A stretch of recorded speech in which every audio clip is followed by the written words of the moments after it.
Good morning all. Welcome to Learners Academy. Good morning, sir. Good morning. Good morning, sir. So this is doubt session of chapter number 13, surface areas and volumes. So start asking your doubts one by one and you can ask only those doubts जिनको आप अच्छे से करके आए हो.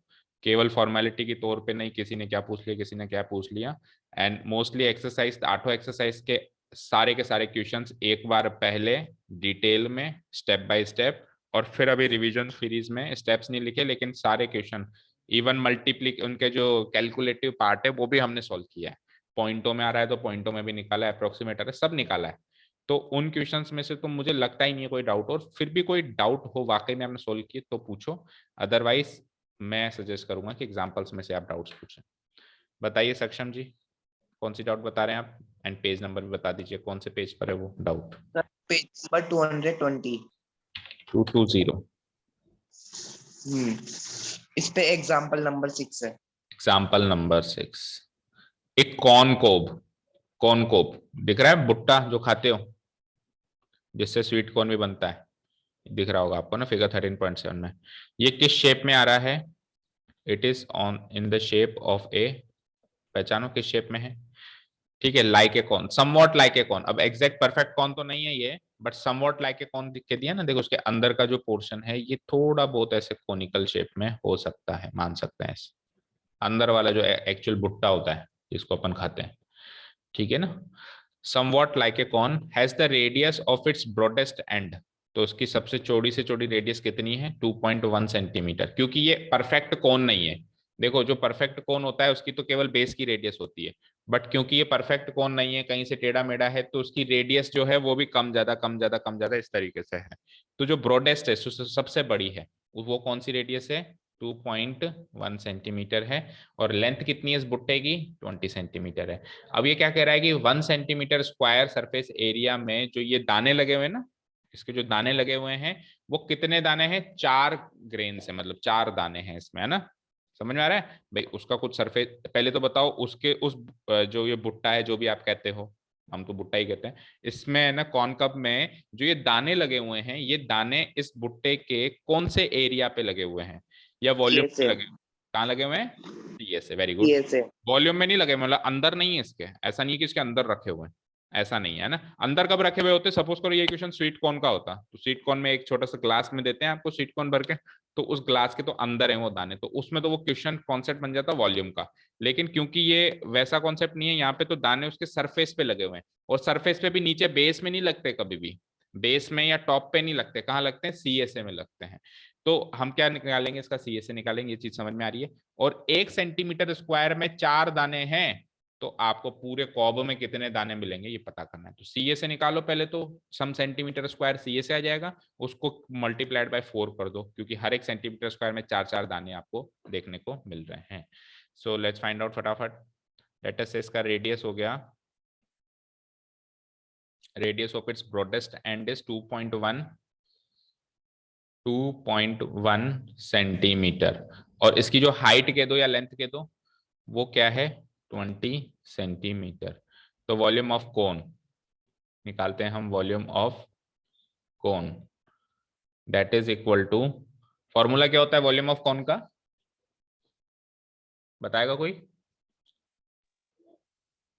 1/3 pi r square h. 1/3 r square h. That is equal to 1/3. Pi की value 22/7. Radius है आपका 2.1 इंटू 2.1 इंटू h क्या है? 20. तो 7 3 जा 21 तो कट गया, लेकिन CSA निकालना है ना. ओ सॉरी, मैं क्यों निकाल रहा हूँ वॉल्यूम? अभी वॉल्यूम वाले एक्सरसाइज करके आए ना, इसलिए वॉल्यूम वाली फीलिंग आ रही है. तो डिस्कस तो हमने किया कि CSA निकालेंगे, लेकिन फिर वॉल्यूम निकालने बैठ गए. ठीक है, CSA निकालना है. यस. और CSA के लिए तो L भी चाहिए. तो first of all find out the L. तो L कैसे निकालते हैं अपन? R square plus H square का रूट. R क्या होता है? 2.1 का स्क्वायर प्लस 20 का स्क्वायर का सम का रूट. 2.1 का स्क्वायर क्या होता है? 4.41. एंड 20 का स्क्वायर क्या होता है? 400 का सम का रूट 404.44. इसका रूट बता सकता है कोई? सॉल्व करके?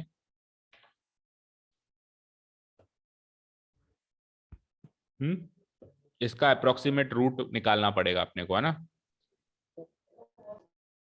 बोलो। देखो 21 का रूट क्या होता है? 441।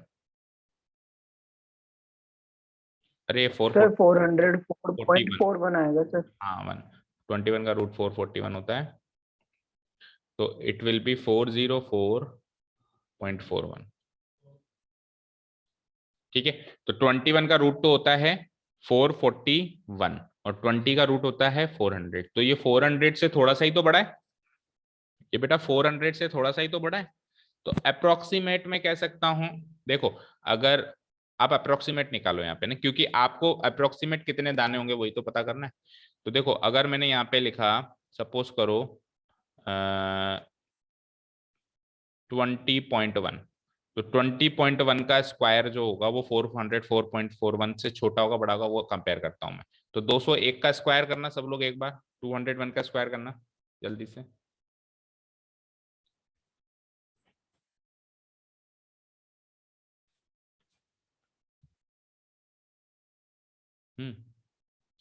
कर लिया?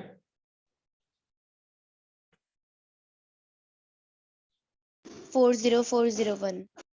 40401 और अभी हमारे पास क्या है? 40441, तो थोड़ा सा ही तो इससे बड़ा है, थोड़ा सा ही तो बड़ा है। लेकिन अगर मैं 20.2 कर देता हूं तो वो ज्यादा बड़ा हो जाएगा। 20.2 का स्क्वायर करना जरा, ये तो इसका स्क्वायर है ना। 20.2 करना जरा।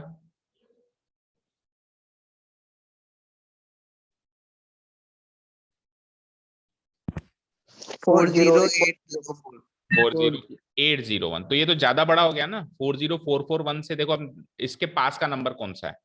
40441 से पास का नंबर कौन सा है? 40401 है या 40801 है? बताओ। ये तो 41 ही कम है इससे। 41 भी नहीं, 40 ही कम है। 441 और 404 एक में 40 का ही डिफरेंस है, यहाँ तो 40 का ही डिफरेंस है। यहाँ पे डिफरेंस ज्यादा है, देखो 801 और 441 में 300 कुछ का डिफरेंस आ रहा है, 360-70 के आसपास।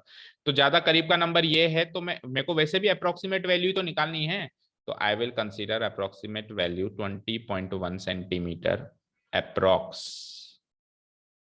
Centimetre approx. सर बुक में 20.11 है। हाँ 2 डेसिमल प्लेस में निकाल लो, 2 डेसिमल प्लेस में निकाल लो, बट 20.1 लोगे तो भी कोई गलती नहीं है ना। हमेशा अप्रोक्सीमेट वाले क्वेश्चंस में आपके एनसीईआरटी से आंसर मैच करना जरूरी नहीं होता, एक चीज का याद रखना। अप्रोक्सीमेट वाले क्वेश्चंस में आपके आंसर्स भी करेक्ट है, उनके भी करेक्ट है, आपने मैथमेटिकली करेक्ट किया हो, बस दैट इज इट। अप्रोक्सीमेट वाले क्वेश्चन नहीं है तो एनसीईआरटी से आंसर मैच करना जरूरी।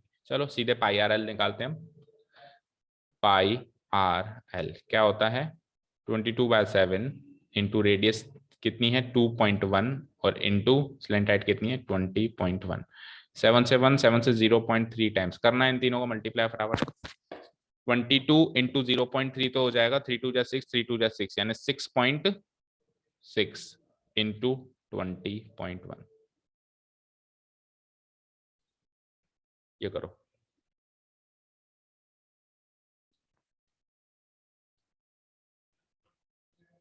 132.66। 132.66 कंफर्म करो, बाकी लोग भी सही किया है क्या सक्षम ने? सेंटीमीटर स्क्वायर, और ये अप्रोक्स है क्योंकि आपने स्लेंटाइट अप्रोक्स ली।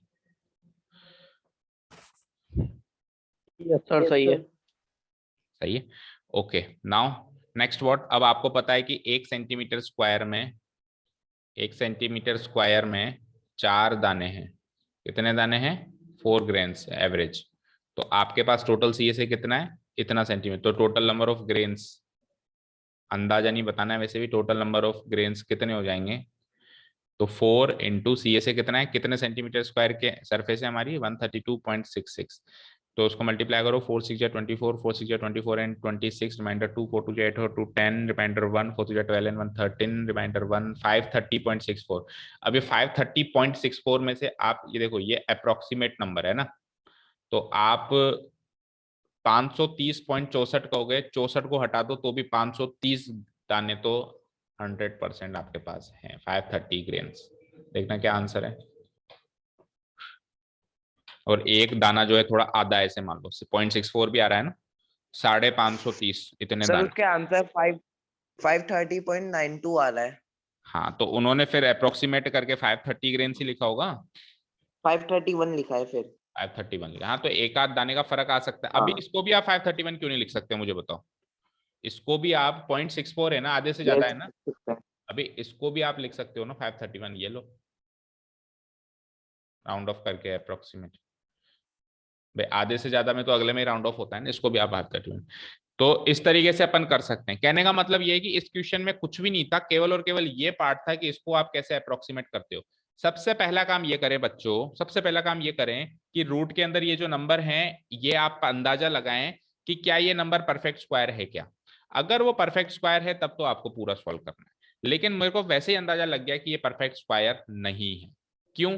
क्योंकि अगर देखो 200 का स्क्वायर होता है 4 40,000 है ना। 201 का स्क्वायर अभी अभी जैसे आपने सोल्व करके बताया तो वो आ रहा था 40401, और 202 का करके देखा तो वो 800 पे कुछ आ रहा था, तो 801 है मान लो। तो इसके बीच का नंबर है ये इसके बीच का नंबर है। 201 और 202 के बीच का नंबर है ये चीज समझ में आ गई।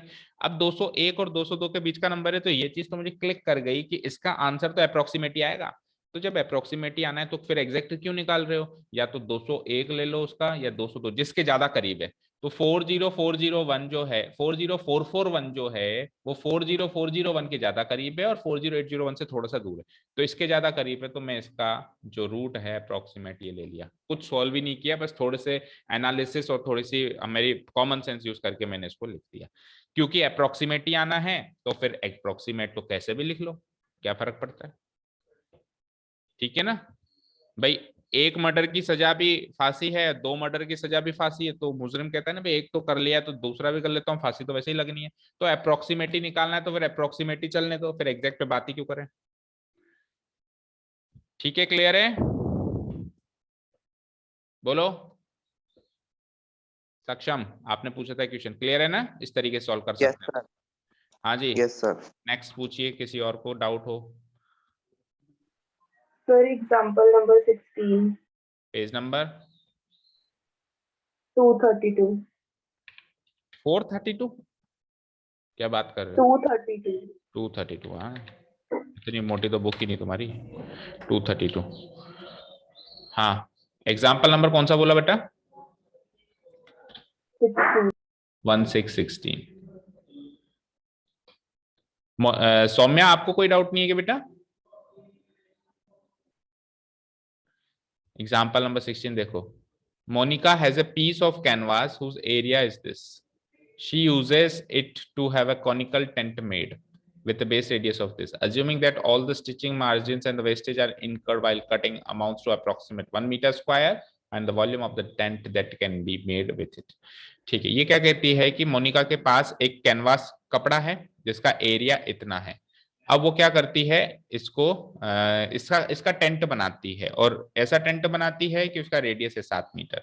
आप ये ले लो कि इसके अंदर से 1 मीटर स्क्वायर तो उसको मार्जिन में लग गया, तो 1 मीटर स्क्वायर तो हटा दो, सिंपली सिंपली 1 मीटर स्क्वायर तो हटा दो, क्योंकि इतना तो उसका वेस्ट हो गया भाई। बाजार से कपड़ा कितने लेके आई, 551 मीटर स्क्वायर कपड़ा लेके आई, उसमें से 1 मीटर स्क्वायर तो उसने वेस्ट कर दिया कटिंग वगैरह में, तो नेट कितना बचा उसके पास कपड़ा, 550 मीटर स्क्वायर, जिसको वो यूज कर सकती है क्या करने के लिए, टेंट बनाने के लिए। अब इस 550 मीटर स्क्वायर कपड़े से उसने टेंट बनाया, तो बताओ शिकी कि वो जी ये जो कपड़ा है उस टेंट में कौन से सरफेस पे लगा होगा। Hmm, curve sir curved surface area पे। ये बात हम कई बार डिस्कस कर चुके हैं कि जब भी टेंट बनता है तो कैनवास या कोई भी कपड़ा होता है वो सीएसए पे ही लगता है, क्योंकि बेस पर तो अपन क्या कर देते हैं, दरी पट्टी बिछा देते हैं, है ना।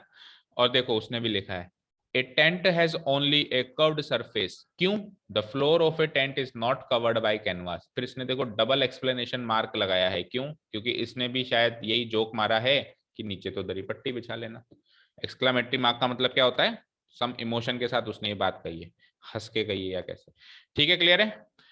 तो अभी तक की कहानी ये है, अब सॉल्व करते हैं कि टोटल कैनवास तो है हमारे पास, टोटल कैनवास तो है हमारे पास 551 मीटर स्क्वायर, ये तो मोनिका लेके आई। और अप्रोक्सीमेशन मतलब ये वेस्टेज कह लो या कुछ भी कह लो, वेस्टेज ही लिखा हुआ है, वेस्टेज ये वो अप्रोक्सीमेट मानती है 1 मीटर स्क्वायर का वेस्ट हो जाएगा। तो नेट कैनवास कितनी बची, रिमेनिंग कैनवास लिख लो, ये बच गई 550 मीटर स्क्वायर, इसको इसमें से माइनस के। ठीक है, अब मुझे इस वाली कैनवास को यूज करना है टेंट बनाने के लिए, और ये कैनवास टेंट के लगने वाली है सीएसएम। कहाँ लगने वाली है ये कैनवास, सीएसएम में। तो मैं सीएसएम में लगा देता हूं। नाउ सीएसए जो होगा, सीएसए जो होगा वो होगा टेंट है तो पाई आर एल, उससे पहले अपने को वो भी निकालना पड़ेगा। निकालना क्या पड़ेगा, गिवन है शायद, रेडियस कितना गिवन है, बेस रेडियस 7 मीटर गिवन है, 7 मीटर। ठीक है, तो सी का फॉर्मूला होता है पाई आर एल, और वो किसके बराबर रख दूंगा मैं, 550 के बराबर रख दूंगा। सॉल्व करो, यहाँ से आर की वैल्यू तो है, पाई की वैल्यू 22/7 ले ही लोगे, तो सिंपली आप एल की वैल्यू फाइंड आउट कर सकते हो।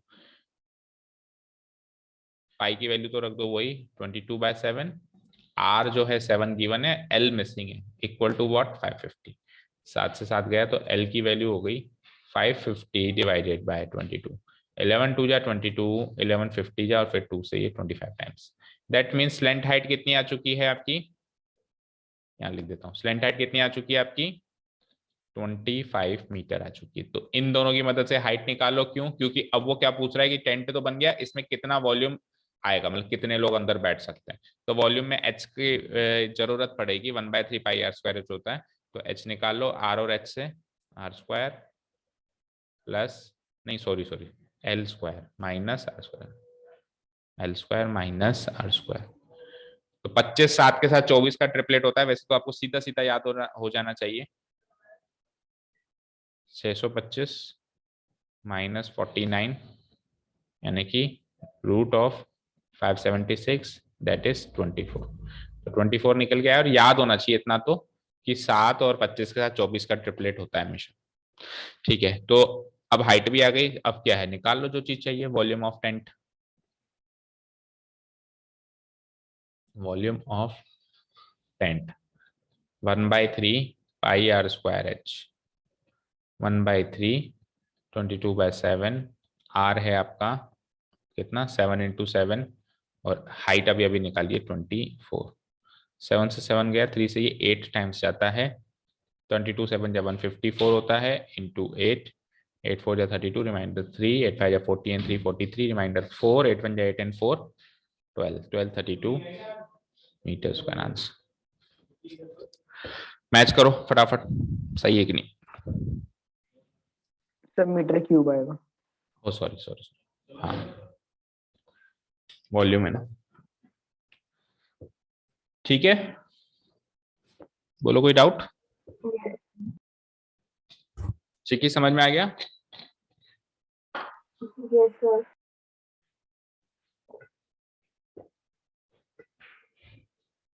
Example 14. एग्जाम्पल 14, इसको समराइज करें तो सीएसए और रेडियस गिवन है, वहां से स्लेंट हाइट निकलेगी, सीएसए, ये सीएसए और ये रेडियस गिवन है, यहां से स्लेंट हाइट निकल गई, ये निकल गई स्लेंट हाइट, फिर स्लेंट हाइट और रेडियस से हाइट निकल गई, अब हाइट और रेडियस से फिर वॉल्यूम निकल गई। ये इसकी समरी हो गई। हाँ, एग्जाम्पल नंबर 14, पिछले से पिछला पेज नंबर बता दो, काफी पिछला दिख रहा है, इससे भी पिछला, यही वाला, ये वाला डाइनिंग टेबल वाला, ये वाला कह रहे हो ना, बोलो बोलो भाई, किसने पूछा था यही है क्या, कंफर्म तो करो। Yes, sir. ऐसा तो नहीं पूछ के गायब हो गई कि सर चलो मेरा काम हो गया, फॉर्मेलिटी थी कर दी, अब समझाते रहेंगे सर, ऐसा तो नहीं है ना कि मम्मी मैंने कर लिया है अब मैं ठीक है, मैं ब्रश करने जा रही हूँ, सर पूछे तो जवाब दे देना। Okay, example number 14, at a Ramzan mela, a stall keeper in one of the food stalls has a large cylindrical vessel of base radius 15 cm filled up to a height of 32 cm with orange juice। मेले में गए होंगे ना आप कई बार, हमारे Pratap stadium में लगता है, तो वहां पे एक जूस काउंटर बना हुआ रहता है, उसमें क्या होता है, एक बड़ा सा उसका कंटेनर होता है, उसमें एक नल भी होता है ऐसे खोलने का, जैसे हमारे घर में आरओ होते हैं, आरओ वाला नल रहता है, और फिर नीचे ग्लासेस रहते हैं, जिसको चाहिए होता है वो उसमें से भर के देता है। तो इस तरीके से कोई मेला चल रहा है और उसमें एक स्टॉल कीपर है, उसने ऑरेंज जूस रखा हुआ है, तो एक लार्ज कंटेनर में तो ऑरेंज जूस है और फिर बाकी उसको ग्लासेस में, the juice is filled in small cylindrical glasses. अच्छा, जो लार्ज कंटेनर है वो भी सिलेंड्रिकल है, सिलेंड्रिकल वेसल है, और जो छोटे छोटे ग्लासेस हैं that are also cylindrical glasses, वो भी सिलेंड्रिकल ग्लासेस हैं। ठीक है, तो आपको पता लगाना है कि जो एक ग्लास है, जो एक ग्लास है उसकी रेडियस 3 सेंटीमीटर है और उसकी हाइट है 8 सेंटीमीटर, और वो एक ग्लास कितने रुपए का है, ऑरेंज जूस का 3 रुपए का। ठीक है, 3 रुपए का वो ग्लास है बेटा ना। अब 3 रुपए का ग्लास है तो आपको पता लगाना है how much money does the stall keeper receive by selling the juice completely, जितना भी कंटेनर है। अच्छा, कंटेनर में भी ऊपर तक उसको जूस भरा ही भरा है, उसने पूरा फुल जूस बना के आया वो घर से, तो अब वो एक एक उसमें ग्लास में डाल के दे रहा है, तो ग्लास भी 3 रुपए का बिक रहा है उसका एक। तो अब उसको टोटल कितना पैसा मिलेगा अगर वो सारा का सारा जूस बेच पाता है उस मेले के अंदर। क्वेश्चन समझ में आया? काफी सस्ता जूस नहीं बेच रहा, 3 रुपए में एक गिलास, इतना सस्ता भी मिलता है क्या मेले में? तो शायद सर हमारी बुक में 15 रुपए। आपकी बुक में महंगा है, कितना है? 15 रुपए। 15 है क्या? आपकी सबकी बुक्स में चेक करो भाई, मेरी बुक में क्यों सस्ता है फिर? यस सर, 15 रुपए का है। 15 रुपए? तो मेरी बुक क्या पुराने जमाने की होगी, फिर महंगाई बढ़ गई ना अभी, तो अब 15 रुपए का हो गया होगा। ओके, अब ये बताओ कि फिर बाकी डायमेंशंस भी चेंजेस थोड़ी ना, इन्हीं डायमेंशन से सॉल्व कर दूं ना मैं। देखो, बड़े वाले सिलेंडर की डायमेंशंस हैं रेडियस 15, हाइट 32, और छोटे वाले जो ये सिलेंड्रिकल ग्लासेस हैं इनकी डायमेंशन है रेडियस 3 और हाइट 8। ये कंफर्म करो, ये तो सही है ना? इसमें भी चेंजेस है यस सर, ये बाकी तो सब तो सेम है। क्या? बाकी सब तो सही है, बस ये पैसे का ही अलग है। बस पैसों का ये अलग, चलो ठीक। ओके, तो मैं पहले बड़े वाले ये जो वेसल है इसका वॉल्यूम निकाल लेता हूँ। तो ये तो है मेरा यहाँ पे वेसल, यहाँ पे मेरे पास है ग्लास, दोनों सिलेंड्रिकल है, तो वेसल की radius and height and glass की रेडियस एंड हाइट, और फिर दोनों का वॉल्यूम। तो वेसल की रेडियस है 15 और हाइट है 32, 15 सेंटीमीटर, हाइट है 32 सेंटीमीटर, और जो सिलेंड्रिकल ग्लास है उसकी रेडियस है 3 और हाइट है 8, 3 और हाइट है हमारी 8। तो इसका भी वॉल्यूम, इसका भी वॉल्यूम, क्योंकि देखो जूस कहाँ रखा हुआ है, अब कोई कहे सर वॉल्यूम ही क्यों, बताओ तो सही। तो जूस रखा हुआ कहाँ है, उस कंटेनर के अंदर रखा हुआ है, तो उसके अंदर का स्पेस ऑक्यूपाई किया, और ग्लास में भी वो अंदर ही रखा जाएगा, तो कॉन्सेप्ट ही वॉल्यूम का बनता है। कॉन्सेप्ट पहचानना पड़ेगा भी, किसका बनेगा, वॉल्यूम का कॉन्सेप्ट बनेगा।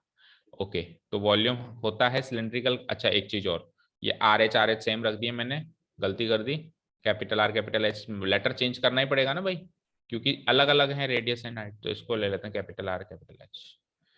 ठीक है जी, वॉल्यूम इक्वल टू होता है, ये सिलेंड्रिकल है तो pi are square, pi capital R square H, और यहां पर भी pi small R square H. ठीक है, तो पाई की वैल्यू मत सॉल्व करो, अभी पता चल जाएगा क्यों नहीं करवा रहा हूं मैं। आर की वैल्यू रखो 15 इंटू 15 इंटू एच कितना है 32, तो this much of centimetre cube, ये तो टोटल है मेरे पास, ये तो मेरे पास टोटल जूस है इतना। तो और एक ग्लास में कितना भर भर के दिए जा रहा हूं मैं, एक ग्लास में मैं भर भर के दिए जा रहा हूँ 3 इंटू 3 इंटू 8। तो इसको भी मत करो सॉल्व, इसको भी एज इट इज लिख लो कि this much of centimetre cube एक गिलास में। अब टोटल जूस है इतना, टोटल जूस है इतना, एक गिलास में इतना में आ जाता है, तो टोटल जूस से कितने ग्लासेस बनेंगे ये जानने के लिए क्या करना चाहिए, डिवाइड। डिवाइड। भाई टोटल इतना है, एक गिलास में इतना भरते हो, तो टोटल को इससे डिवाइड करो, पता चल जाएंगे कितने ग्लास बनेंगे उस टोटल से। तो next part is number of glasses, number of glasses. Number of glasses में मैं क्या करूंगा, volume of vessel divided by volume of glass, बड़े वॉल्यूम छोटा वॉल्यूम डिवाइड करेंगे। तो वॉल्यूम ऑफ वेसल है पाई इंटू 15 इंटू 15 इंटू 32, और ग्लास का है पाई इंटू 3 इंटू 3 इंटू 8। तो समझ में आया भाई पाई से पाई क्यों कटवा रहा था मैं, क्यों मतलब सॉल्व नहीं करवा रहा था, पाई से पाई कट गया ना। क्लियर हो गई ना। और बाकी चीजें भी देखो कट रही हैं, मैंने कुछ भी मल्टीप्लाई नहीं करवाया आपको जान करके। अब देखो बाकी चीजें भी काट दो, 3 से 5। जब भी नंबर पूछे ना, नंबर या निकालना पड़े तो समझ लेना वॉल्यूम डिवाइड होगा, उसमें कुछ भी सॉल्व मत किया करो, ऐसे छोड़ दिया करो, सब कट गया। देखो 8 4 जा 32, तो 5 5 जा 25, 25 4 जा 100 ग्लासेस का वो टारगेट लेके आए, 100 ग्लासेस वो बना पाएगा। अब एक ग्लास कितने कॉस्टिंग में बिक रहा है उसका? कॉस्ट ऑफ 1 ग्लास 4 रुपए, नो सॉरी 15 रुपए, महंगाई के हिसाब से 15 रुपए हो गया यार। ठीक है, सो टोटल मनी कितनी मिलेगी उसको? So total money, total money received by stall keeper कितनी मिलेगी? एक गिलास 15 का बिक रहा है और 100 ग्लासेस वो बेच रहा है, दैट मीन्स रुपीज 1500 रुपए, 300 रुपए वो शाम को घर लेके जा सकता है अगर वो पूरा जूस बेच देता है तो। आंसर ठीक है वंशिका? Yes sir. ठीक है। सर हाँ सर 7 × √7 और ×√7 से करेंगे तो क्या आंसर आएगा? 7 × √7, फिर आगे क्या कहा? ×√7, यही कह रहे हो? 7 √7 अच्छा, अगला 7 √7। देखो कभी भी चीजें मल्टीप्लाई हो रही हो ना, तो एक लॉजिक याद रखना कि बाहर वाला बाहर वाले से मल्टीप्लाई होता है, अंदर वाला अंदर वाले से। तो 7 7 जा 49 बाहर है और 7 7 जा 49 ही अंदर है, और 49 का रूट अगेन 7 होता है, तो 49 × 7 हो जाएगा। 7 9 जा 63, रिमाइंडर 6, 7 4 जा 28 एंड 6 34, 343 आएगा। ठीक है, और नहीं तो ऐसे देख सकते हो, एक तरीका ये है, और दूसरा तरीका ये है कि रूट के अंदर वाला नंबर भी सेम हो। देखो रूट वाला रूट वाले से तो मल्टीप्लाई होगा, सपोज करो यहाँ पे 6 होता, यहाँ पे 6 होता, तो ये 7 जो है 6 से मल्टीप्लाई होता, 42 बनता। लेकिन ये अपने सेम नंबर से मल्टीप्लाई हो रहा है, अंदर भी सेम लगा हुआ है, सेम नंबर से मल्टीप्लाई हो रहा है, तो √7 × √7 मल्टीप्लाई होकर 7 बन जाएंगे। तो अब आपके पास क्वेश्चन आ गया 7 × 7 × 7 यानी 7 का क्यूब, यानी वही 343। कैसे भी कर सकते हो, और नहीं तो बेसिक लॉजिक याद रखो। सर तो रूट के अंदर 4 + √5 - √5 रेशनल होगा या इरेशनल होगा? 4 प्लस, √5 - √5। देखो इसको सोल्व करने के बाद कोई रूट का नंबर बचा क्या? नहीं बचा। √5 से -√5 कट गया 4, it is a rational number. It is a rational number because it can be written in p/q where p and q are integers. तो 4 को मैं 4/1 लिख सकता हूँ, जहाँ पे 4 और 1 दोनों इंटीजर्स हैं, and denominator is not equal to 0 कहता है, तो वो भी 0 नहीं। ठीक, तो कौन सी रेंज में चले गए आप? कुछ चल रहे होंगे तुम्हारे पेपर मॉडल पेपर दिया होगा किसी ने, इसलिए उसी में घुस गए। इस चैप्टर की बात कर लो भाई अभी। पेपर दिया है। हाँ पता है, वो तो समझ में आ जाता है मुझे, क्योंकि सास भी कभी बहू थी, क्योंकि टीचर भी कभी स्टूडेंट था। बोलो। सर हाँ सर 13.5 का एग्जाम्पल इक्वेशन। एक मिनट, एग्जाम्पल किसने कहा? पहले एग्जाम्पल सुनूंगा मैं, क्वेश्चन से पहले मैं प्रेफर करूंगा एग्जाम्पल्स, क्योंकि वो एक बार भी सॉल्व नहीं हुए। हाँ एग्जाम्पल 15 15 से नेक्स्ट किसने पूछा? ये नाम तो बता दो।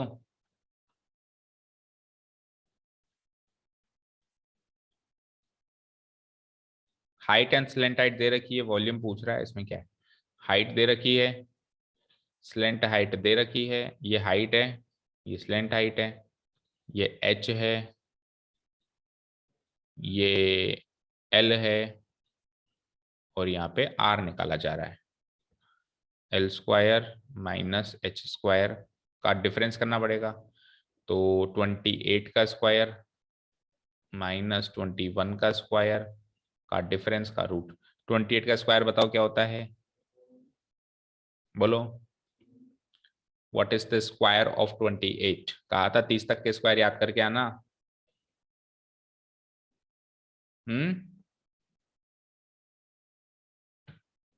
बोल दो भाई, नहीं बोलोगे? यही होता है क्या? चेक करो। 441।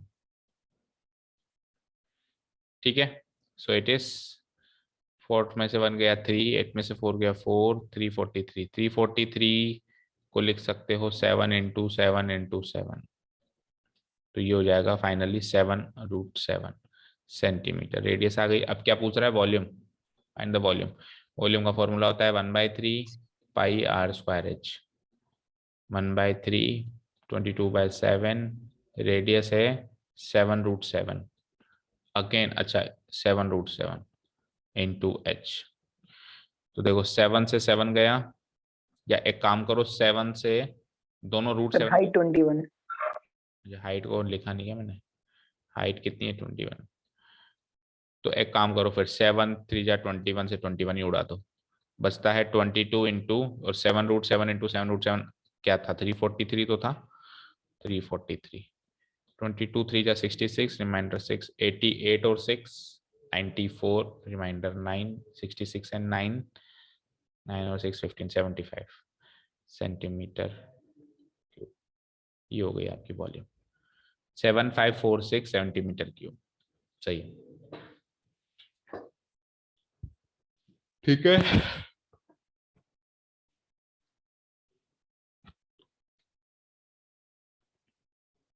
ठीक है भाई, और कोई डाउट है क्या?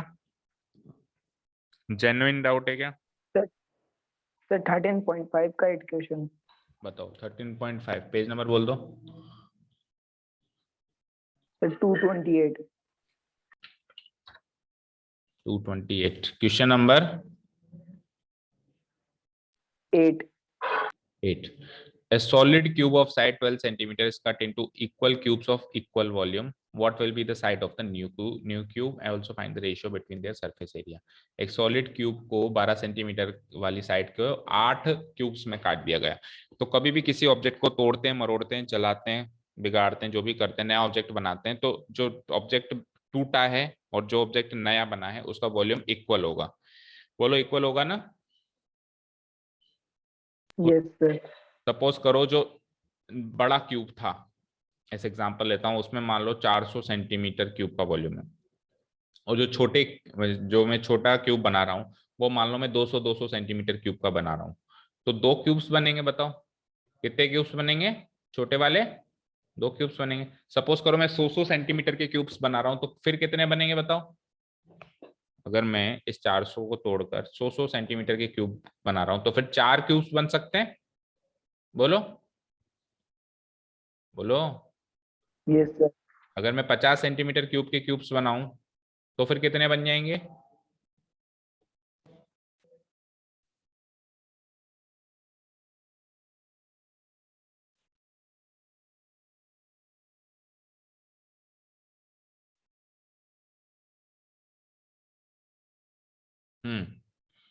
तो 50-50 सेंटीमीटर क्यूब के कितने क्यूब्स बनेंगे बताओ? 8 क्यूब्स बन जाएंगे, है ना? तो आप क्या कर रहे हो, टोटल वॉल्यूम को जो छोटे क्यूब का वॉल्यूम है उससे डिवाइड कर रहे हो, तब जाके आपको पता चल रहा है कि कितने क्यूब्स बनेंगे, राइट? या मैं आपको बता दूं कि मुझे तो 8 ही क्यूब्स बनाने हैं, 400 सेंटीमीटर क्यूब से मुझे कितने क्यूब्स बनाने? 8 बनाने। तो आप 400 को 8 से डिवाइड करके बता दोगे कि छोटा क्यूब बनेगा वो 50-50 सेंटीमीटर क्यूब का बनेगा। सपोज करो मैंने आपको रिलेशन दे दिया कि नहीं, मेरे को तो क्या है 10-10 सेंटीमीटर के क्यूब बनाने, इस 400 सेंटीमीटर क्यूब के बड़े क्यूब से मुझे 10 सेंटीमीटर क्यूब के छोटे छोटे क्यूब बनाने, बताओ कितने बन पाएंगे? या सपोज करो ऐसे नहीं कह रहा हूं मैं, ऐसे कह रहा हूं कि मुझे 10 क्यूब्स बनाने, नंबर ऑफ क्यूब्स बता दिए मैंने कि मुझे 10 ही क्यूब बनाने। तो बताओ कि जो छोटा क्यूब बनेगा उसका वॉल्यूम क्या होगा? बोलो। 40। 400 टोटल वॉल्यूम है, उसमें से 10 क्यूब्स बना रहा हूं, तो 400 डिवाइड बाय 10 40। बस इस लॉजिक को याद में रखो और क्वेश्चन सोल्व हो जाएगा।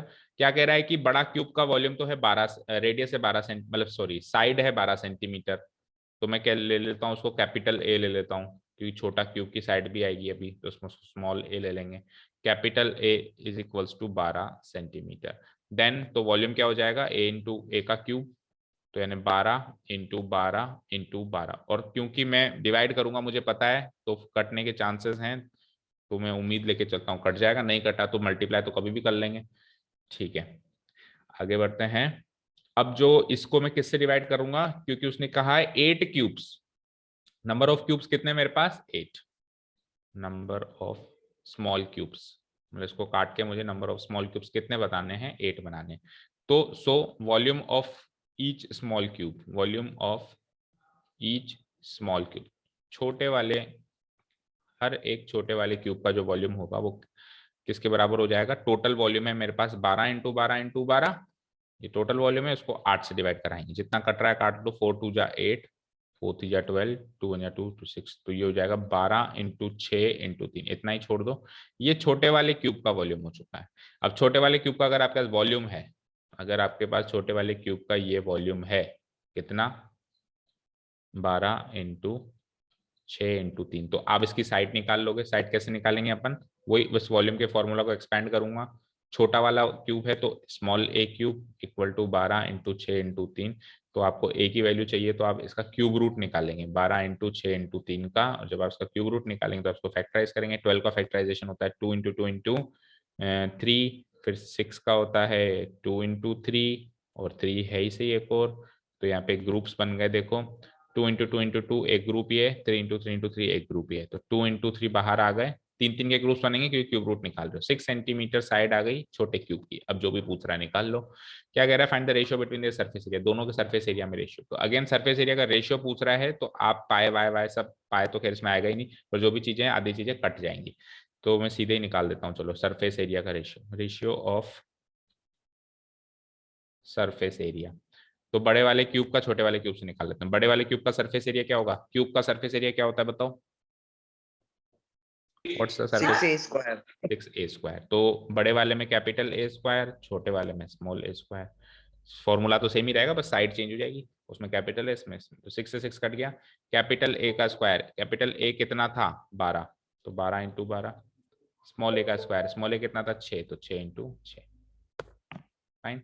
6 से 1, 6 से 1, 6 से 2, 6 से 2, दैट मीन्स 4/1, तो रेशियो क्या हो जाएगा? 4:2। आंसर ठीक है, समझ आया? Yes, sir. Yes sir. ठीक है। देखो आप इस क्वेश्चन को ऐसे भी कर सकते हो कि जो पहला वाला वॉल्यूम था वो 8 गुना है छोटे वाले वॉल्यूम का। वॉल्यूम 1 ले लो, वॉल्यूम 2 ले लो, पहला वाला वॉल्यूम जो है वो 8 गुना है क्योंकि उससे 8 क्यूब बन रहे हैं। कितने क्यूब बन रहे हैं? 8 क्यूब। तो आप वॉल्यूम का रेशियो ले लो। वॉल्यूम का रेशियो मतलब वॉल्यूम 1 डिवाइडेड बाय वॉल्यूम 2, मतलब बड़ा वॉल्यूम और छोटे वॉल्यूम का रेशियो है। यूं कह दो कि बड़े वाले क्यूब का वॉल्यूम और छोटे वाले क्यूब का वॉल्यूम 8/1 हो जाएगा। इसको इसके नीचे ले गया मैं, डिवाइड करवा दिया, 8/1 हो। ठीक है, तो अगर आपके पास वॉल्यूम का रेशियो ये है तो आप इससे साइड का रेशियो निकालोगे। साइड 1 मतलब पहले वाले क्यूब की साइड, जिसको अपन ने कैपिटल लिखा है, capital A divide by small A, क्या हो जाएगा? इसका क्यूब रूट। 8/1 का क्यूब रूट हो जाता है 2/1, तो साइड का रेशियो 2/1 आ गया। अब आपको सरफेस एरिया का रेशियो चाहिए, तो surface area 1 divided by surface area 2, जो साइड का रेशियो है उसका स्क्वायर कर दो, 2/1 का स्क्वायर, आंसर 4/1। समझ आया? This is another time. इस वाले पैटर्न से नहीं आपको कहीं रेडियस लिखने की, अब इसकी साइड कुछ भी रही हो फर्क ही नहीं पड़ता, इसकी साइड कुछ भी रही हो, अगर फाइनल क्वेश्चन उसने सरफेस एरिया का पूछा है तो फिर आपको, लेकिन देखो एक क्वेश्चन और है इसमें, what will be the side of new cube, new cube की एग्जैक्ट साइड भी उसने पूछी है, तो फिर इसलिए अपन इस वाले पैटर्न से नहीं चलते, क्योंकि फिर तो आपको उस वाले पैटर्न से चलना पड़ेगा, क्योंकि आपको एग्जैक्ट साइड भी बतानी है। इस वाले पैटर्न में सीधे रेशियो निकलेगा। दैट मीन्स हमको वॉल्यूम का रेशियो गिवन है तो आप साइड का रेशियो निकाल सकते हो, साइड का रेशियो गिवन है तो फिर सरफेस एरिया का रेशियो निकाल सकते हो। किसी भी रेशियो से किसी भी रेशियो पे पहुंच सकते हो, लेकिन रेशियो पे ही पहुंच सकते हो, एग्जैक्ट डायमेंशन पे नहीं पहुंच सकते कि साइड क्या होगी या क्या होगी। क्लियर है? Yes, sir. ठीक है, तो और कोई डाउट है क्या? No sir. No sir. तो स्कूल का भी टाइम हो रहा है, कोई डाउट भी नहीं है? Yes sir. ओके, तो स्कूल जाइए और कल फिर हम इस चैप्टर का टेस्ट ले लेते हैं छोटा सा, ठीक है? सर ऑनलाइन दे देना टेस्ट। नहीं नहीं, टेस्ट तो ऑफलाइन ही होता है, टेस्ट ऑनलाइन नहीं होता है। सर इतनी सुबह कैसे आएंगे? कल शाम को हो सकता है क्या? हाँ फिर कल शाम को ही बुला, नहीं कल संडे है, इतनी सुबह क्यों नहीं आएगा? अच्छा हाँ, ठीक है ना, बढ़िया कल दिन। संडे क्या? हाँ बढ़िया दिन पड़ गया। तो देखो सर इतनी सुबह मत बुलाना, भगवान दिन भी में हमारे 3-4 बजे बुला नहीं, लेना। क्यों क्यों सुबह क्यों नहीं आ सकते? स्कूल जाना ही नहीं है तो प्रॉब्लम तो बताओ, व्हाट्स द प्रॉब्लम? सुबह ही होगा टेस्ट, सुबह ही आना है। Is this clear? यही टाइम रहेगा सबका। टाइम अभी मैं ग्रुप में डाल दूंगा, भले घंटा भर लेट बुला लेंगे आपको, 8 बजे से बुला लेंगे, 8 बजे से हाँ 7 की जगह 8 बजे से बुला लेंगे, बट मॉर्निंग में ही होगा टेस्ट, तो get ready for the test. Okay ठीक है, ठीक है sir. Thank you so much for listening to us. Have a nice day. Keep learning and bye.